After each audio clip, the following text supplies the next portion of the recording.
نحمده ونصلی علی رسول الکریم اما بعد۔ صحیح البخاری کتاب الجمعہ باب نمبر 7، باب یلبس احسن ما یجد۔ باب ہے جمعہ ادا کرنے والا بہترین اور سب سے اچھا جو لباس اس کو میسر ہو اس کو پہنے، چونکہ جمعہ یہ ہفتہ روزہ عید ہے، اس کے اندر اجتماع ہوتا ہے۔ اس اجتماع کے اندر قرب و جوار سے تمام مسلمان اکٹھے ہو کر واعظ و نصیحت سنتے ہیں، اللہ کے دربار میں شکریہ ادا کر 2 رکعت ادا کرتے ہیں۔ اس کے لیے اچھی حایت، اچھی کیفیت اور ہر اس چیز سے اجتناب جو انفرادی یا اجتماعی طور پر دوسروں کو اذیت کا باعث بنے، ان سے بچنا ضروری ہے۔ چنانچہ جیسے نہانے کا، مسواک کرنے کا، خوشبو لگانے کا گزشتہ ابواب میں تذکرہ کیا، اسی طرح لباس بھی صاف ستھرا، اچھا اور جو سب سے اچھا میسر ہو، شرعی شروط و قیود کے مطابق اس کو پہننا چاہیے۔ حدیث نمبر 886، قال حدثنا عبداللہ ابن یوسف قال اخبرنا مالک عن نافع عن عبداللہ ابن عمر ان عمر بن الخطاب رأى حلة سیراء عند باب المسجد۔ حضرت عمر بن خطاب رضی اللہ تعالیٰ عنہ نے ایک عمدہ قسم کا ریشم کا حلہ، ایک سوٹ دیکھا مسجد کے دروازے کے پاس۔ مسجد کے دروازے کے باہر والی سمت پر کوئی ریشم کا کوئی اچھا حلہ، اچھا لباس لے کر بیٹھا ہوا تھا، سیل کرنے کے لیے، فروخت کرنے کے لیے۔ حضرت عمر رضی اللہ تعالیٰ نے دیکھا تو ان کو بڑا پسند آیا، آ کر نبی صلی اللہ علیہ وسلم کو عرض کی، فقال یا رسول اللہ لو اشتریت هذه فلبستها یوم الجمعہ للوفد اذا قادموا علیک، کہ یہ بہترین جو ایک سوٹ اور ایک حلہ فروخت ہو رہا ہے، اگر آپ وہ خرید لیں تو آپ جمعے کے دن بھی اس کو پہنا کریں، اور جب آنے والے ملاقاتی اور وفود آئیں اس وقت بھی آپ پہنا کریں تو وہ آپ کے لیے بہت مناسب ہوگا۔ فقال رسول اللہ صلی اللہ علیہ وسلم انما یلبس هذه من لا خلاق له فی الآخرہ۔ آپ نے فرمایا کہ یہ ریشم تو وہ پہنتے ہیں جن کا آخرت میں کوئی حصہ نہیں، چونکہ ریشم منع ہے، مردوں کے لیے جائز نہیں، تو جو مرد دنیا کے اندر پہنیں گے وہ آخرت سے اس سے محروم رکھے جائیں گے۔ ثم جاءت رسول اللہ صلی اللہ علیہ وسلم منہا حلل فآتا عمر بن الخطاب منہا حلتن۔ پھر آئے رسول صلی اللہ علیہ وسلم کے پاس کچھ حلے، کچھ لباس، اسی طرح ریشم کے لباس کچھ آئے تو دیا آپ نے حضرت عمر بن خطاب رضی اللہ عنہ کو ان حلوں میں سے، اس لباس میں سے ایک لباس دیا۔ یعنی کچھ دنوں بعد کچھ ریشم کے کوئی لباس آپ کے پاس کہیں سے آئے تو آپ نے ان میں سے ایک حضرت عمر رضی اللہ تعالیٰ کو دے دیا۔ فقال عمر یا رسول اللہ کسوتنیھا وقد قلت فی حلت عطارد ما قلت۔ حضرت عمر رضی اللہ تعالیٰ عنہ آپ کی خدمت میں حاضر ہو کر عرض گزار ہوئے کہ اللہ کے رسول آپ نے مجھے یہ ریشم کا حلہ دے دیا ہے، حالانکہ چند دن پہلے آپ نے ریشم کے بارے میں یہ کہا تھا کہ یہ تو وہ پہنتے جن کا آخرت میں کوئی حصہ نہیں۔ قال رسول اللہ صلی اللہ علیہ وسلم انی لم اکسکھا لتلبسھا، میں نے اس لیے آپ کو نہیں دیا کہ آپ اس کو پہنیں، میں نے آپ کو پہننے کے لیے نہیں دیا۔ فکساھا عمر بن الخطاب رضی اللہ عنہ اخلہ بمکہ مشرکا، پھر حضرت عمر رضی اللہ تعالیٰ عنہ نے وہ ریشمی لباس اپنے بھائی جو مکہ میں رہتا تھا اور مشرک تھا اس کو بیچ دیا، اس کو دے دیا۔ حضرت عمر رضی اللہ تعالیٰ عنہ کا ایک بھائی جو مادری بھائی تھا عثمان بن حکیم، تو وہ مسلمان نہ تھا، مکہ میں وہ رہتا تھا،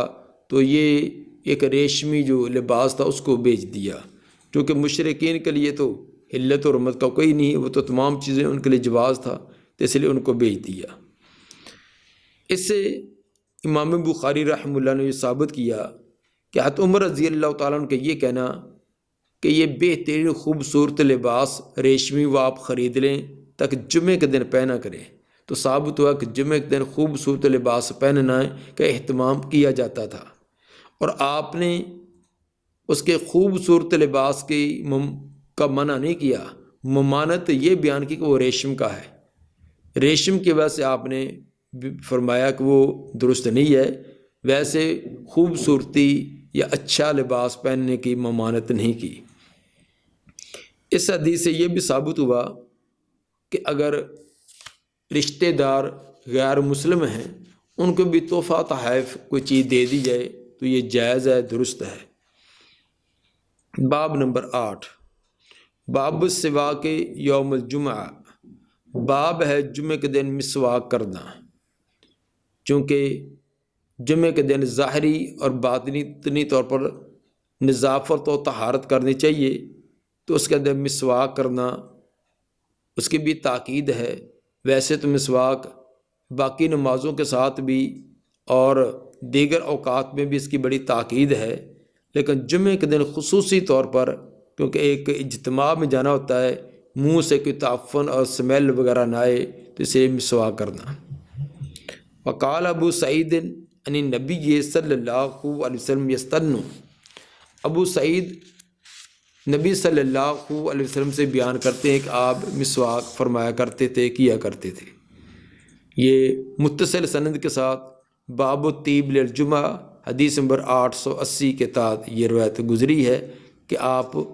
مسواک کا آپ کا استعمال کرنا۔ حدیث نمبر 887، قال حدثنا عبداللہ ابن یوسف قال خبرنا مالک عن ابی الزناد عن الاعرج عن نبی ہریرہ رضی اللہ عنہ ان رسول اللہ صلی اللہ علیہ وسلم قال لولا ان اشق علی امتی او لولا ان اشق علی الناس لامرتم بالسواک مع کل صلاۃ۔ رسول اللہ صلی اللہ علیہ وسلم نے فرمایا اگر نہ ہوتا یہ ڈر کہ میں مشقت ڈال دوں گا اپنی امت پر، یا یہ الفاظ کہا تھے کہ لولا ان اشق علی الناس، اگر میں لوگوں پر مشقت نہ ڈال، یہ ڈرنا ہوتا کہ لوگ پر میں مشقت ڈال دوں گا، لامرتم بالسواک مع کل صلاۃ، تو میں ہر نماز کے ساتھ مسواک کا حکم دے دیتا کہ ہر نماز کے وقت جب وضو کریں تو ساتھ مسواک بھی کریں۔ اس عموم سے امام بخاری رحمہ اللہ نے استدلال کیا کہ جب آپ کے دل کی تمنا تھی کہ ہر نماز کے لیے مسواک کی تاکید کے لیے حکم دے دیا جائے، تاکیداً حکم دے دیا جائے، تو جمعے کے لیے تو بالاولا ہوگا کیونکہ جمعہ کی بھی نماز ہے اور پھر یہ ظہر کے قائم مقام ہے، تو اگر دیگر پانچوں نمازوں کے لیے آپ کے دل کی تمنا تھی تو جمعے کے لیے تو بالاولا ہونی چاہیے تھی۔ حدیث نمبر 888، قال حدثنا ابو معمر قال حدثنا عبد الوارث قال حدثنا شعیب بن الحبحاب قال حدثنا انس قال قال رسول اللہ صلی اللہ علیہ وسلم اکثرت علیکم بالسواک، آپ نے فرمایا مسواک کا میں نے تمہیں بہت زیادہ تاکید کر دی ہے، مسواک کے متعلق، اس کے استعمال کرنے کے متعلق میں نے بہت تاکید تمہیں کر دی ہے۔ تو جب عام حالات میں اور عام نمازوں کے اندر تاکید ہے تو جمعے کے دن تو اس کا خصوصی اہتمام کرنا چاہیے۔ حدیث نمبر 889، قال حدثنا محمد بن کثیر قال اخبرنا سفیان عن منصور و حسین عن ابی وائل عن حذیفہ قال کان النبی صلی اللہ علیہ وسلم اذا قام من اللیل یشوش فاہ۔ حضرت حذیفہ رضی اللہ تعالیٰ فرماتے ہیں کہ نبی صلی اللہ علیہ وسلم جب بھی رات کو کھڑے ہوتے یشوس و فاہ اپنے منہ کو مسواک سے رگڑتے، مسواک اچھی طرح کرتے۔ اس میں ایک تو کان نبیو یہ دوام پر دلالت کرتا ہے کہ یہ مسواک کرنا کبھی نہیں بلکہ ہمیشہ آپ کا یہ طریقہ تھا کہ جب رات کو کھڑے ہوتے تو مسواک کرتے۔ امام بخاری رحمہ اللہ نے استدلال یہ کیا کہ رات کے وقت جب میں مسواک کرنے کا آپ نے اہتمام کیا ہے تو جمعے کے وقت تو بالاولیٰ اس کا اہتمام ہونا چاہیے، کیونکہ رات کے وقت تو صرف ایک اللہ تعالیٰ سے ہم کلام ہونا ہے، اس کے لیے منہ کی صفائی کی، تو جب اللہ سے بھی ہم کلام ہونا ہے، بندوں سے بھی کلام کرنی ہے، تو اس میں تو بالاولیٰ ہونی چاہیے۔ تو اس عموم سے استدلال کیا ہے۔ دوسرا اس سے یہ بھی ثابت ہوا کہ مسواک کا آپ کا انداز کیا تھا، یشوس و فاہ، مسواک کو اچھی طرح رگڑتے تھے، یعنی اچھی طرح صفائی کرتے۔ تو یہ نہیں کہ صرف معمولی سا اس کا ہلکا سا برش بنایا ہو تو سامنے والے دانتوں کو ایک آدھا رگڑا لگا لیا جائے جس طرح کے بعض لوگ برائے نام، یہ نہیں، بلکہ اچھی طرح مسواک کرنا، اچھی طرح مسواک حلق کے اندر بھی، دانتوں کے اطراف میں بھی، اور جو زبان کے اطراف پر بھی۔ تو کیونکہ اصل کے اندر منہ سے سمیل اور بو جو ختم تب ہوگی جب وہ لیس در گندا مادہ پانی جو خارج ہو۔ اس کا طریقہ یہ کہ مسواک اچھی طرح حلق کے اندر بھی آہستہ آہستہ لگائی جائے، اور یہ دانتوں کے اندر والی اطراف جو ہے ان کو بھی مسواک لگائی جائے۔ پھر مسواک صرف دائیں سے بائیں نہیں کرنی چاہیے بلکہ اوپر نیچے، کیونکہ درمیان کا انگلیوں کے درمیان کا اندر کوئی غذائی چیزیں پھنستی ہوتی ہے، اگر اوپر سے ایسے مثلا یہ دانت اگر ایسے برش کر دیا جائے، مسواک کر دی جائے، تو جو چیز اندر پھنسی ہوئی ہے تو وہ تو پریس ہو جائے گی، نکلے گی نہیں، بلکہ اس کا برش اوپر نیچے لگایا جائے تاکہ درمیان کا اندر کوئی چیز پھنسی ہوئی ہے تو نکلے۔ تو عام طور پر دیکھا ہے کہ وہ صرف دائیں بائیں مسواک کر کے تو وہ کرنے کے عادی ہوتے ہیں، جبکہ منہ کی صفائی، دانتوں کی صفائی اچھی طرح تب ہوگی جب اوپر نیچے بھی مسواک کو استعمال کیا جائے۔ باب نمبر 9، باب من تسوک بسواک غیرہ، باب ہے جو کسی دوسرے کی مسواک استعمال کرے۔ دوسرے کی مسواک کے دو مفہوم ہیں، ایک تو یہ کہ کسی اور نے اپنے لیے لایا ہے تو اس سے مسواک لے لینا، تو لازمی نہیں کہ خود ہی آدمی اتار کر لائے، کسی اور سے بھی مسواک لی جا سکتی ہے۔ دوسرا اس کا مطلب کہ دوسرے کے مستعمل مسواک دوسرے نے استعمال کی ہے، اس کی استعمال شدہ مسواک کو بھی انسان استعمال کر سکتا ہے۔ حدیث نمبر 890، قال حدثنا اسماعیل قال حدثني سلیمان بن بلال قال حدثني هشام بن عروہ اخبرني ابی ان عائشہ رضی اللہ عنہا قالت دخل عبد الرحمن بن ابی بکر ومعه سواک یستن به، عبد الرحمن بن ابی بکر وہ داخل ہوئے اور ان کے ساتھ مسواک تھی، یستن بھی، جس مسواک کو وہ کر رہے تھے۔ فناظر الیہ رسول اللہ صلی اللہ علیہ وسلم، تو رسول اللہ صلی اللہ علیہ وسلم نے اس کو ان کی طرف دیکھا، یعنی آپ نے اس انداز میں دیکھا گویا کہ آپ مسواک کو طلب کرنا چاہتے ہیں، آپ نے طلب کرنے والی نظر سے دیکھا۔ فقلت لہ آتنی ھذا السواک، سیدہ عائشہ رضی اللہ تعالیٰ عنہ فرماتی ہیں میں نے اپنے بھائی عبد الرحمن کو کہا کہ یہ مسواک دے دیجیے اے عبد الرحمن، فآتانی، اس نے وہ مسواک مجھے دے دی، فقسمتہ، تو میں نے اس مسواک کو آگے سے توڑا، جس کو عبد الرحمن نے یہ استعمال کیا تو اس کو توڑا، اگر انہوں نے استعمال کی تھی تو اس کو توڑا، یا ویسی جس طرح کے بعض روایات میں آتا ہے کہ ان کے ہاتھ میں ایک بڑی مسواک کی وہ چھڑی تھی تو اس کو تو مسواک کی بمقدار توڑا۔ ثم مزق تو پھر میں نے اس کو چبایا۔ سیدہ عائشہ رضی اللہ تعالیٰ فرماتی ہے میں مسواک توڑ کر اس کو منہ کے اندر چبایا، اس لیے کہ نبی صلی اللہ علیہ وسلم بیماری کی وجہ سے، کمزوری کی وجہ سے چبانا آپ کے لیے دشوار تھا، تو میں نے چبا کر آپ کو دے دی، نرم کر کے برش بنا کر دے دیا۔ فآتیتہ رسول اللہ صلی اللہ علیہ وسلم فاستنى بہ، تو آپ نے وہ مسواک استعمال کی۔ وہ مستند الی صدری، اس حال میں کہ آپ ٹیک لگائے ہوئے تھے میرے سینے کے ساتھ، تو میرے سینے کے ساتھ ٹیک لگائے ہوئے تھے، تو آپ نے اس کو مسواک کو استعمال کیا۔ اس سے ایک تو عبد الرحمن بن ابی بکر سے مسواک لینا، وہ اپنے لیے مسواک لائے تھے لیکن اس کی مسواک آپ نے استعمال کی۔ دوسرا سیدہ عائشہ رضی اللہ تعالیٰ عنہ کا منہ کے اندر چبا کر پھر آپ کو دینا، آپ نے اس کو دھونے کا مطالبہ نہیں کیا، اسی طرح آپ نے اس کو استعمال کیا، بلکہ سیدہ عائشہ رضی اللہ تعالیٰ عنہ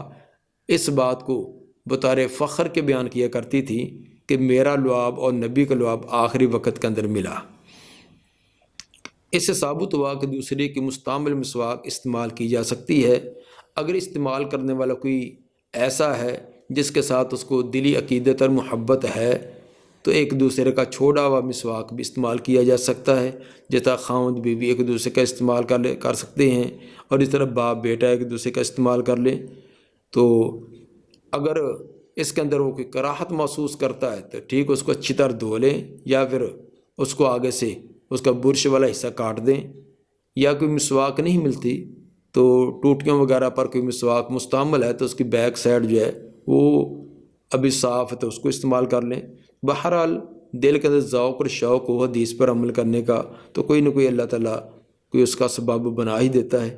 بہرحال کوشش کرنی چاہیے اول تو مسواک جیب میں رکھیں، اگر پین پینسل ہم 24 گھنٹے جیب میں لگائے رکھتے ہیں، حالانکہ بس اوقات کئی دن گزر جاتے ہیں، 2-3 دن گزر جاتے ہیں، اس کو استعمال کرنے کا موقع نہیں ملتا،